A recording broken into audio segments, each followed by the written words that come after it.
চুনারুঘাটে ছাত্রদল নেতা বহিষ্কার, মুরগি ছিনতাইয়ের অভিযোগে তদন্ত।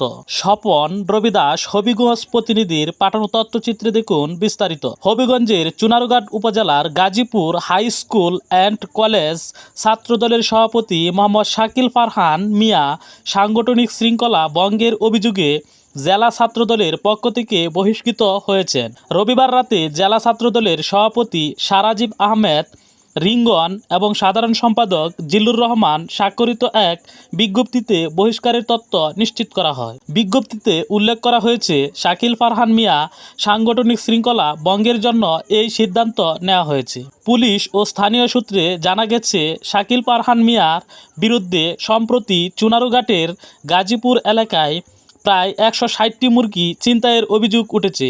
এক ঘটনায় প্রাণ আরএফএল কর্তৃপক্ষ গত 13 মার্চ রাতে চুনারুঘাট থানায় লিখিত অভিযোগ দায়ের করেন। অভিযোগে বলা হয়, 12 মার্চ রাত 10টার পর গাজীপুর ইউনিয়নের উসমানপুর গ্রামে অবস্থিত হবিগঞ্জ এগ্রো লিমিটেড এর মুরগিবাহী একটি গাড়ি আটকিয়ে শাকিলের নেতৃত্বে ছিনতাই করা হয়। ড্রাইভার ও হেলপারের কাছ থেকে দুটি মানিব্যাগ ও মোবাইল ফোন ছিনিয়ে নেওয়া হয়। পরিস্থিতি নিয়ন্ত্রণে আনতে ঘটনাস্থলে পৌঁছান কোম্পানির সুপারভাইজার আশফাক, কিন্তু তার মোটরসাইকেলের চাবিও ছিনিয়ে নেওয়া হয়। স্থানীয়দের মধ্যস্থতায় মোটরসাইকেলের চাবি ও একটি মোবাইল ফোন ফেরত পেলেও ছিনতাই হওয়া মুরগি উদ্ধার করা সম্ভব হয়নি।